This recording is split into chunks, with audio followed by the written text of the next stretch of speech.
Metal injection mould technology మనకి aerospace and defence సెగ్మెంట్లో చిన్న సైజులో ఉండే కాంప్లెక్స్ పార్ట్స్ తయారు చేయాలంటే ఈ టెక్నాలజీ యూస్ చేస్తారన్నమాట.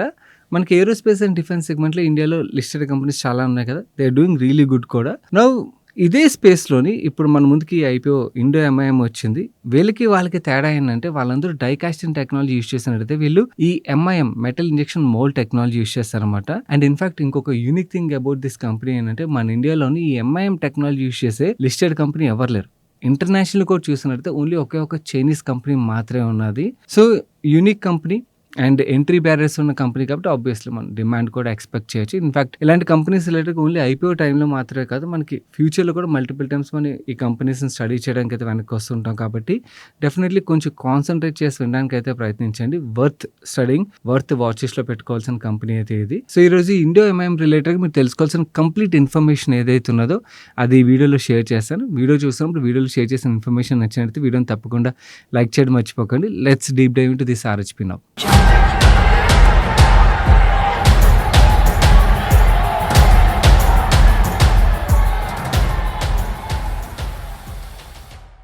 Money Purse, your trusted investment partner. ఈ కంపెనీ గురించి మనం మాట్లాడుకునే ముందు మీ అందరికీ ఒక చిన్న హోంవర్క్ అయితే ఇస్తున్నాను. ఎవరైనా కూడా ఈ కంపెనీ రిలేటెడ్గా లాంగ్ టర్మ్ ఆలోచిస్తున్నట్టయితే సింపుల్ న్యూస్ చేసినా కానీ లేదా గూగుల్ సెర్చ్ ద్వారా కానీ ఈ ఎంఐఎం వర్సెస్ డైకాస్టింగ్ టెక్నాలజీ ఏదైతే ఉందో దీని రిలేటెడ్ డిఫరెన్స్ని చదవడానికి ప్రయత్నించండి. సో దట్ మీకు ఒక క్లారిటీ అయితే వస్తుంది. నువ్వు ఈ కంపెనీ విషయంకి వచ్చేసరికి ఇండో ఎంఐఎంని వీళ్ళు ఇయర్ 1996లో స్టార్ట్ చేశారు. వీళ్ళు మెటల్ ఇంజెక్షన్ మోల్డింగ్ టెక్నాలజీని యూస్ చేసి end to end precision components అయితే తయారు చేస్తారు. గ్లోబల్లీ వీళ్ళకి 6.8% మార్కెట్ షేర్ ఉన్నది. ఇండియాలోనే కాదు గ్లోబలీ ఈ మార్కెట్ షేర్ అయితే వీళ్ళు హోల్డ్ చేస్తున్నారు, which is really good. Company పరంగా మనం మాట్లాడుకోవాలంటే ఇంకొకటి ఏంటంటే వీళ్ళు ఓన్లీ ఎంఐఎం టెక్నాలజీకి మాత్రమే స్టిక్ ఆన్ అవ్వకుండా, బికాస్ గ్రోత్ రావాలంటే మిగిలిన టెక్నాలజీస్ మీద కూడా ఫోకస్ చేయాలి కాబట్టి వీళ్ళు precision machining, ceramic injection casting, investment mouldings and also 3D printing related technologies లో కూడా వీళ్ళు వెళ్ళారన్నమాట. ఆ టెక్నాలజీ యూస్ చేసి కూడా వీళ్ళు ప్రొడక్ట్స్ అయితే కరెంట్లీ మ్యానుఫ్యాక్చర్ చేస్తున్నారు. కరెంట్లీ వీళ్ళు సర్వ్ చేసే ఇండస్ట్రీస్ విషయంకి వచ్చేసరికి ఆటోమోటివ్ ఇండస్ట్రీ, ఇక్కడ నుంచి వీళ్ళకి మెజారిటీ ఆఫ్ ద రెవెన్యూ అయితే వస్తుంది. 24% రెవెన్యూ కంట్రిబ్యూషన్ ఇక్కడ నుంచే వీళ్ళకి వస్తుంది. ఈ ఆటోమోటివ్ ఇండస్ట్రీలోని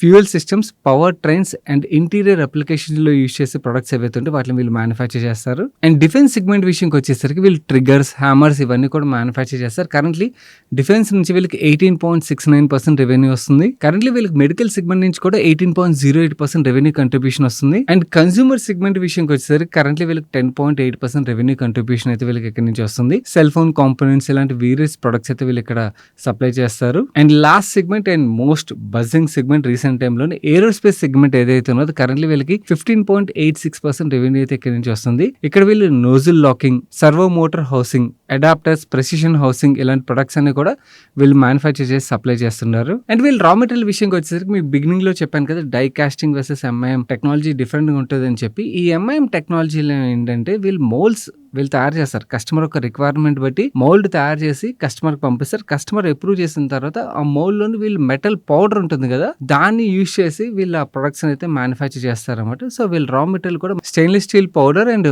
పాలీప్రొపైలీన్ అయితే యూజ్ చేస్తారు.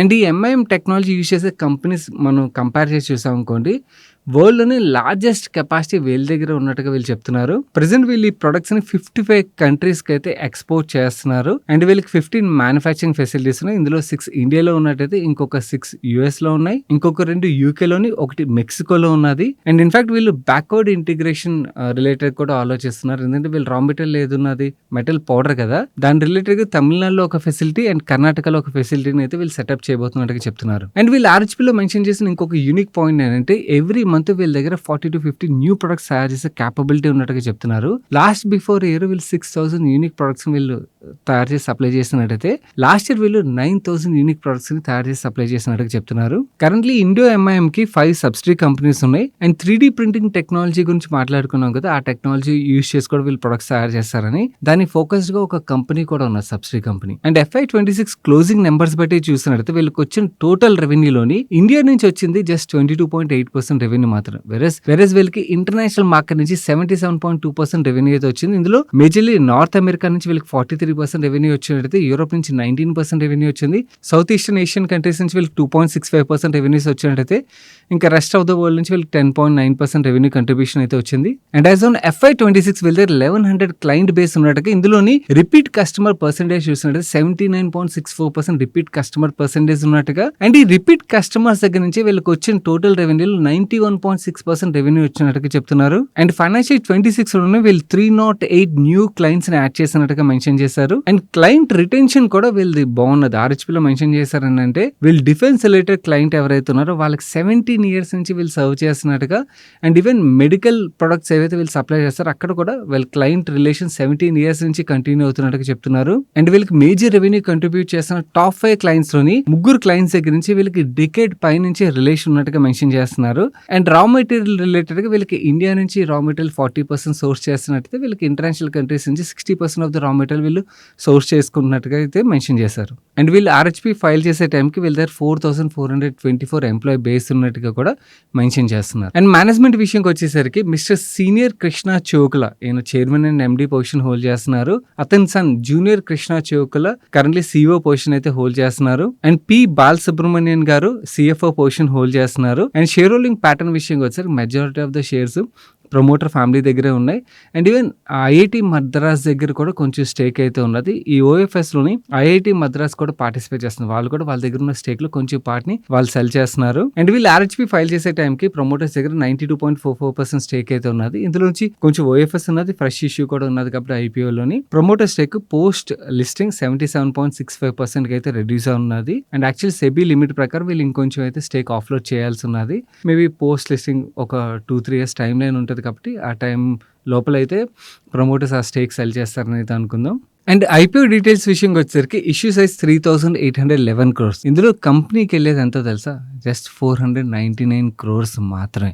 మిగిలిన 3,312 crores ఏదైతే ఉన్నదో విచ్ ఈస్ OFS. అంటే ఈ IPOలో మీరు సబ్స్క్రైబ్ చేయడం ద్వారా ఎవరైతే ఎగ్జిస్టింగ్ షేర్ హోల్డర్స్ ఉన్నారో వాళ్ళు సెల్ చేస్తున్నారన్నమాట. సో వాళ్ళకి డబ్బులు ఇస్తున్నారు, కంపెనీ కాదు. ఇది గుర్తుంచుకోండి. ఇది one of the risk factor IPO related గా. అండ్ ఈ షేర్ యొక్క ఫేస్ వాల్యూ చూసినట్లయితే ₹1 per share. వీళ్ళు కోట్ చేసిన ప్రైస్ బ్యాండ్ ₹461 నుంచి ₹485 మధ్యలో అయితే ప్రైస్ బ్యాండ్ ఫిక్స్ చేశారు. హైయర్ ప్రైస్ ఆధారంగా చూసినట్లయితే కంపెనీని 23,981 crores మార్కెట్ క్యాప్ కి అయితే వాల్యూ చేసినట్టుగా మనం అర్థం చేసుకోవచ్చు. మనం ఈ IPOలో పార్టిసిపేట్ చేయాలంటే 30 shares మల్టిపుల్ అయితే పార్టిసిపేట్ చేయాలి. మిగిలిన బేసిక్ డీటెయిల్స్ మీరు ఇక్కడ చూడొచ్చు.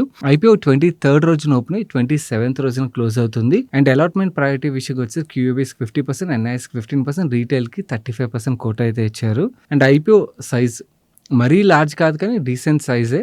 కాకపోతే డిమాండ్ అయితే డెఫినెట్లీ ఉండే ఆస్కారం అయితే క్లియర్లీ కనిపిస్తుంది. ఎందుకంటే యూనిక్ కంపెనీ కాబట్టి. సో ఒకళ్ళ పేరు మీద మాత్రమే కాకుండా ఒకళ్ళు పార్టిసిపేట్ చేయాలని మీరు డిసైడ్ అయినట్టయితే మల్టిపుల్ ఫ్యామిలీ మెంబర్స్ పేర్ల మీద అయితే పార్టిసిపేట్ చేయడానికి ప్రయత్నించండి. ఒకవేళ మీ ఫ్యామిలీ మెంబర్స్ పేరు మీద డీమ్యాట్ అకౌంట్ లేని పక్షంలో ఇండియాలో టాప్ బ్రోకర్స్ ఒక డీమ్యాట్ అకౌంట్ లింక్స్ అయితే కింద కామెంట్ సెక్షన్లో ఉంటాయి. అది యూస్ చేసి మీరు ఓపెన్ చేసినట్టయితే ఛానల్ కూడా సపోర్ట్ చేసినట్టయితే అవుతుంది. కమింగ్ టు వీళ్ళ ఫైనాన్షియల్స్ విషయంకి వచ్చేసరికి ముందుగా బ్యాలెన్స్ షీట్ గురించి మాట్లాడుకుంటే వీళ్ళ బ్యాలెన్స్ షీట్లో మనకి 1,090 crores డెట్ కనిపిస్తుంది. అండ్ ఈ IPO ద్వారా ఏదైతే క్యాపిటల్ రైజ్ చేస్తుందో దాంట్లో మెజారిటీ పార్ట్ డెట్ క్లియరెన్స్ కి వెళ్తున్నట్టుగా మేనేజ్మెంట్ చెప్పారు. అండ్ ఈక్విటీ విషయంకి వచ్చి 2,819 crores ఈక్విటీ అయితే ఉన్నది. Debt equity ratio 0.38 times which is comfortable రేంజ్లోనే ఉన్నది. అండ్ P&L నెంబర్స్ విషయంకి వచ్చేసరికి వీళ్ళ రెవెన్యూస్లో లాస్ట్ 3 yearsలో 20.86% గ్రోత్ రేట్ అయితే డెలివర్ చేశారు. అండ్ ఆపరేటింగ్ ఎబిటాలో కూడా 20.02% గ్రోత్ రేట్ అయితే డెలివర్ చేశారు.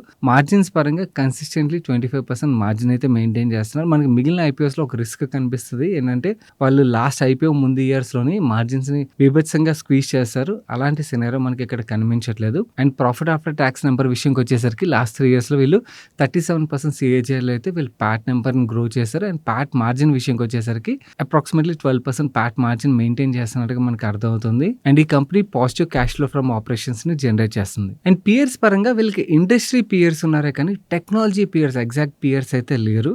టెక్నాలజీ పియర్ పరంగా మాట్లాడుకోండి చైనీస్ కంపెనీ జాంగ్సు గెయిన్ టెక్నాలజీ అని చెప్పి ఒక కంపెనీ ఉన్నదన్నమాట. అది వెళ్ళి టెక్నాలజీ సేమ్ టెక్నాలజీ అయితే యూస్ చేస్తారు, MIM టెక్నాలజీ. సో ఆ చైనీస్ కంపెనీతో మనం కంపేర్ చేసాం అనుకోండి, ఆ చైనీస్ కంపెనీ యొక్క మార్జిన్స్ మనకి డబుల్ డిజిట్‌లో కనిపిస్తాయి. 15.2%, 11%. ఇన్‌ఫాక్ట్ మార్జిన్స్‌లో మనకు చాలా వాలటాలిటీ కనిపిస్తుంది. వాళ్ళతో కంపేర్ చేస్తే వీళ్ళు బెటర్ మార్జిన్ అయితే మెయింటైన్ చేస్తున్నారు. And even top line growth కూడా వీళ్ళది చైనీస్ కంపెనీ కన్నా కూడా చాలా బెటర్‌గా అయితే మనకు కనిపిస్తుంది. అండ్ వాల్యుయేషన్స్ పరంగా వీళ్ళకన్నా చైనీస్ కంపెనీ కొంచెం హైయర్ సైడ్ వాల్యుయేషన్‌లో అయితే ట్రేడ్ అవుతున్నది. Now coming to Indian peers విషయంకి వచ్చేసరికి మనకి aerospace, automobile side product supply చేసే కంపెనీస్ ఏవైతున్నాయో వాటితో కంపారిజన్ మీకు చూపిస్తాను. వీళ్ళు ఐపీఓని 44.62 times price to earning multiple అయితే కోట్ చేస్తున్నారు. And 22.97 times EV EBITDA multiple అయితే కోట్ చేస్తున్నారు. మనకి లిస్టెడ్ పియర్స్ ఏవైతున్నాయో ఇండియాలోని అందరూ కూడా ఆల్మోస్ట్ సిమిలర్ వాల్యుయేషన్ లోనే ట్రేడ్ అవుతున్నట్టు మనకు అర్థం అవుతుంది. అండ్ ఈ కంపెనీ యొక్క రిటర్న్ రేషియోస్ కూడా మనకి హెల్తీగానే కనిపిస్తున్నాయి. వీళ్ళు 21.26% ROE అండ్ 26.6% ROCE అయితే జనరేట్ చేశారు. ఓవరాల్ గా అన్ని బాగానే కనిపిస్తున్నాయి. ఓన్లీ థింగ్ ఏంటంటే ఓఎఫ్ఎస్ హైయర్ సైడ్ లో ఉన్నది. అండ్ వాల్యుయేషన్స్ పరంగా మనం నార్మల్ గా మాట్లాడుకుంటే మనకి cheap or very attractive valuation లో వస్తుందంటే నో కాదు. ఎందుకంటే ఇండస్ట్రీలో ఉన్న మిగిలిన అదర్ లిస్టెడ్ ప్లేయర్స్ అందరూ కూడా హైయర్ ప్రీమియం వాల్యుయేషన్ లో ట్రేడ్ అవుతున్నారు కాబట్టి వీళ్ళు కూడా ఆల్మోస్ట్ సిమిలర్ వాల్యుయేషన్ లో అయితే కంపెనీని ఐపీఓకి తీసుకొస్తున్నారు. దట్ ఈస్ అనదర్ థింగ్ అన్నమాట. రిస్క్ ఫ్యాక్టర్ మీరు గుర్తుంచుకోవాలి. మిగిలినవన్నీ కూడా కంపెనీ పరంగా అయితే పాజిటివ్ గానే కనిపిస్తుంది. ఇది ఈ ఐపీఓ రిలేటెడ్ మీకు షేర్ చేయాలనుకున్న కంప్లీట్ ఇన్ఫర్మేషన్ గైస్. వీడియో నచ్చి మీ ఫ్రెండ్స్ అండ్ ఫ్యామిలీకి హెల్ప్ఫుల్ అవుతుందంటే వాళ్ళకి షేర్ చేయడం మర్చిపోకండి. వీడియోని లైక్ చేయనట్టు వీడియోని లైక్ చేస్తూ అండ్ ఛానల్కి ఇదే ఫస్ట్ టైం వచ్చినట్టు మన మనీ పర్స్ ఛానల్ సబ్స్క్రైబ్ చేసి పక్కన బెల్ ఐకాన్లో ఆల్ నోటిఫికేషన్స్ యాక్టివేట్ చేసుకోండి. నేను సాయి కృష్ణ పత్రి మరొక మంచి వీడియోతో మీ ముందుకు వస్తాను. Till then bye bye, take care.